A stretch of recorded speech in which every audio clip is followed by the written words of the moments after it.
এই যে কার্যক্রমগুলো ঘটেছে, এই কার্যক্রমগুলোর বিপরীতে বিএনপির প্রতিবাদ কোথায়, আপার প্রতিবাদ কোথায়? আপা রাস্তায় নেমে জিজ্ঞেস করছেন সরকারের কাছে? জিজ্ঞেস করেন নাই তো, আপা খালি প্রশ্ন করেছেন টক শোতে। অথচ আমি আপনাকে একটু স্মরণ করাই দিই, এই যে আওয়ামী লীগ নিষিদ্ধের যে আন্দোলন, আপনি একটু স্মরণ করেন তো এই আন্দোলনটা কোনটাকে বেস করে শুরু হয়েছে?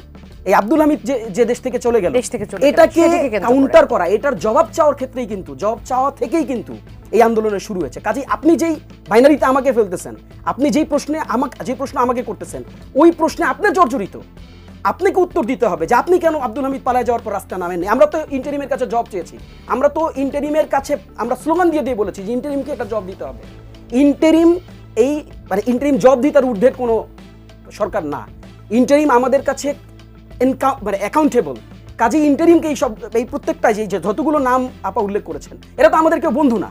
আপাদের বন্ধু হইতে পারে, আমি জানি না, তা আমাদের তো কেউ বন্ধু না। আপা যদি বিএনপিকে রিপ্রেজেন্ট করে থাকেন, তাহলে মির্জা ফখরুল আজকে যেটা বলছেন যে সারা দেশের মানুষ আওয়ামী লীগকে চায় না, তাহলে আমি এই প্রশ্নটা করতে চাই, তাহলে মির্জা ফখরুলকে কোন দেশের মানুষ বলে দিয়ে গেছে যে আওয়ামী লীগকে তারা চায় না? মির্জা ফখরুলের কাছে যেই জনগণগুলো, যেই মানুষগুলো বলে দিয়ে গেছেন, আমাদের কাছেও সেই জনগণ, সেই মানুষরাই বলে।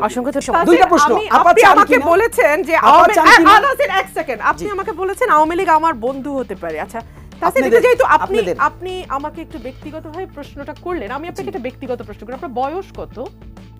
না, আমি এই প্রশ্নের উত্তর আপনাকে দিচ্ছি না। আচ্ছা, আপনার বয়স যদি আমি ধরেও নেই 30, ম্যাক্সিমাম 30, আপনার বয়স যখন 13 ছিল তখন থেকে না আমাদের এই যাত্রা শুরু হয়েছে। তো আপনারা 36 দিন আওয়ামী লীগের বন্ধু হয়েছেন না শত্রু হয়েছেন না কি হয়েছেন বলতে পারবো না, তবে আমরা মনে করি বাংলাদেশে ভিন্ন মতের রাজনীতি থাকতে হবে এবং ভিন্ন মতের রাজনীতির কোএক্সিস্টেন্সটার নামই হচ্ছে গণতন্ত্র। কোন ভিন্ন মত এটা? সেটা ভিন্ন মতটা কোনটা? সেটা সেই ব্যাখ্যা তো আপনাকে আমি দেব না। এটা তো টকশোর ব্যাখ্যা দেবেন আপনি। আপনার বয়স যেমন আপনি বলবেন, এটা তো ব্যক্তিগত প্রশ্ন, আমি সেটা কেন দেব? ব্যক্তিগতভাবে বলবেন আওয়ামী লীগ আমার বন্ধু হতে পারে। আমার বয়স কত? আপনি যেমন বলতে পারেন আওয়ামী লীগ আমার বন্ধু হতে পারে, আপনি জিজ্ঞেস করতে পারেন আমার বন্ধু হতে পারে। আওয়ামী লীগের ডিসকাশনে আপনাকে প্রশ্ন করতেই পারি যে আওয়ামী লীগের ডিসকাশনে আমি জিজ্ঞেস করতে ছিল সম্ভবত তখন থেকেই আমাদের এই যাত্রা। আর ইন্টারিমটা জনগণ এটার উত্তর দিবে। ইন্টারিমটা কে? মাহফুজ সাহেব আর আসিফ সাহেব আর নাহিদ সাহেব কয়েকদিন আগ পর্যন্ত ইন্টারিমের অংশ ছিল না?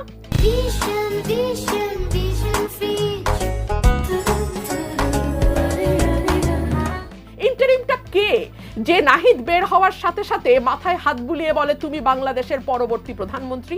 এই ইন্টারিমটা কে যাদের পিএস স্টুডেন্ট অবস্থায় ঢুকে, মানে স্টুডেন্ট অবস্থায় উপদেষ্টা হওয়ার পর পিএস 8 মাসে 400 কোটি টাকা নিয়ে বাইর হয়?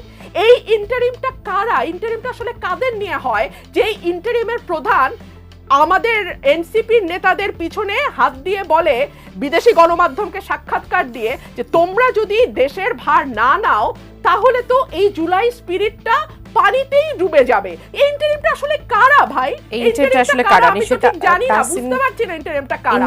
এই যে ইন্টারিম আব্দুল হামিদকে উড়ে যেতে দেয়, তাসিন প্রশ্ন করছে যে আমরা তো সেটার বিরুদ্ধে দাঁড়িয়ে বলছি আওয়ামী লীগ নিষিদ্ধ করো। একজন অপরাধীকে অপরাধীও বাদ দেন, ওনার নামে মামলা আছে কি নাই? মামলা থাকা মানেই হলো সমস্ত বন্দরগুলোতে, স্থলবন্দর, নৌবন্দর এবং বিমানবন্দরে তার একটা সফট কপি চলে যাবে। এবং নিষেধাজ্ঞা ছিল। আরে ভাই, গত 15 বছর আমার বিরুদ্ধে কোনো নিষেধাজ্ঞা ছিল, আমি কোথাও যাইতে পারি নাই। আচ্ছা, আমাকে হাইকোর্টের অর্ডার নিয়ে আসতে হয়েছে, তারপর আমাকে যাইতে দেয় নাই। আচ্ছা, সুতরাং বাংলাদেশে কোন নিষেধাজ্ঞা কাজ করে আর কোন নিষেধাজ্ঞা কাজ করে না, ওরা বেচারা তো 36 দিন আর আমাদের তো 17 বছর, আর আমাদের কোন নেতার 50 বছর। তো সুতরাং এটা তো আসলে কম্পেয়ার করে তো হবে না। তো এই যে বিমানবন্দর পার হওয়া না হওয়া যে সরকারের ইচ্ছাধীন, এগুলোর ভুক্তভোগী তো আমরা। তো আব্দুল হামিদ যাচ্ছে এনএসআই ডিজিএফআই এর অনুমোদন নিয়ে, বরখাস্ত হয় পুলিশ কর্মকর্তা।